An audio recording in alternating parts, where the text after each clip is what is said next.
Okay, I'm going to tie a small mayfly nymph.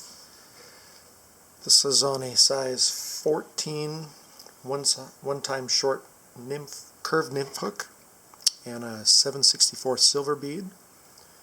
And I'm going to start with a little bit of lead-free wire. This is 0.015, and the best way to do that, I found, is to grab it with these needle nose pliers, wrap it around 3-4 times. We're just adding a little bit of weight and then stabilizing the bead. So it's wrapped on there good, and then I grab it like this with the needle nose and helicopter to break off, and it breaks off really close and neat. Okay, so shove that down into the bead and we'll start some thread. This is olive 6/0 thread, so we'll start that behind the weight, and then make sure that weight's not going anywhere, and then wrap down. We're going to tie in a small tail. I've got some sort of dark green pheasant tail, 5-6 strands.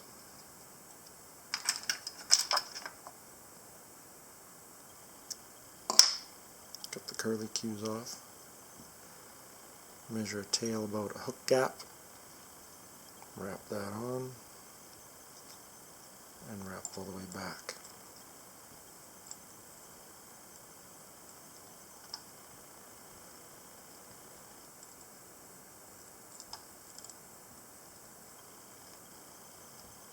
Okay, good and tight.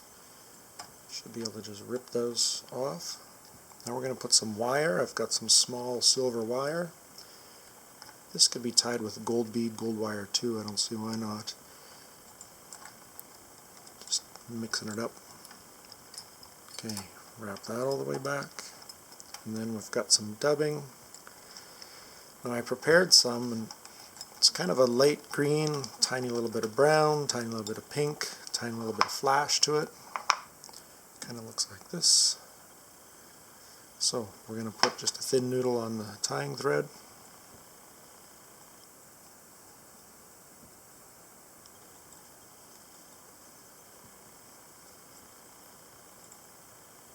I'm going to have a taper build towards the front. Alright.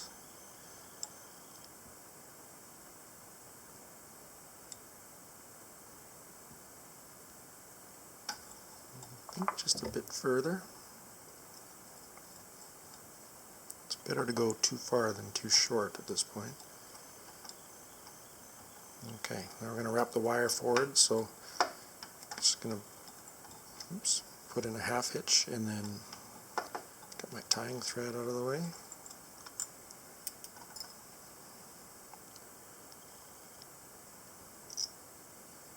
Wrap this 4 or 5 times forward.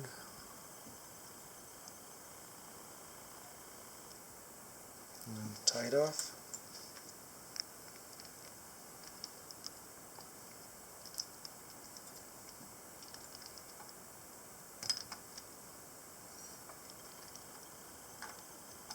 Good and tight. Helicopter it off.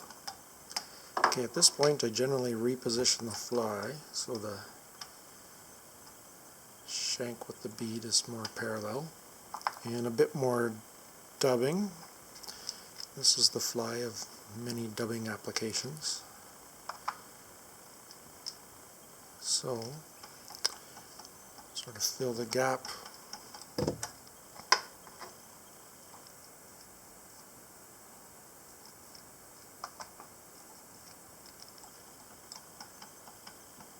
Now, it looks like it needs a bit more dubbing there, but we're not going to do it quite yet. We're going to tie in some biots. I've got some olive biots here. So, I'm going to tie them so they curve up. I'm going to tie 2, and I'm going to try to get them so they kind of go sideways.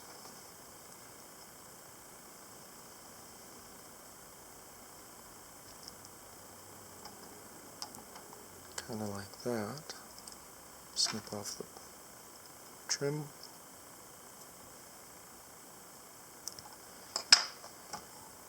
A little bit more dubbing to cover up the butt ends.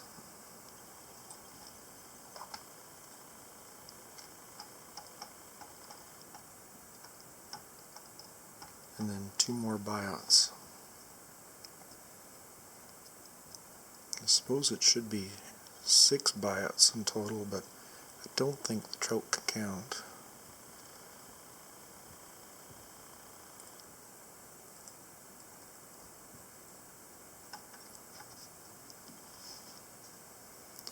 I don't think they have to be lined up perfect. These legs are sort of representing when the mayfly nymph gets dislodged and is tumbling through the water. They're sort of flailing, their legs are flailing as they try to regain their grip. Just need to grab one more biot, I lost that one.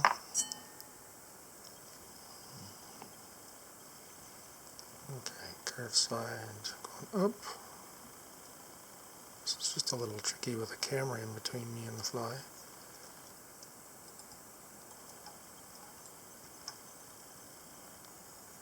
Could be a bit longer.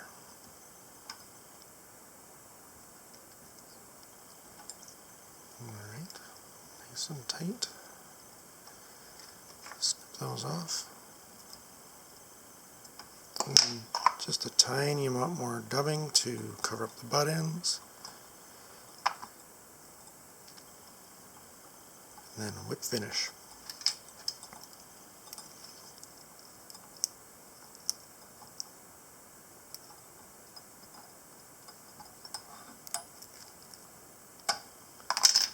Now, for this guy I put a generous amount of head spin on, hoping that it'll hold those biots in place. Generally pretty durable. And what I sometimes do, this guy's got lots of dubbing flash sticking out there, I just sort of bend the biots.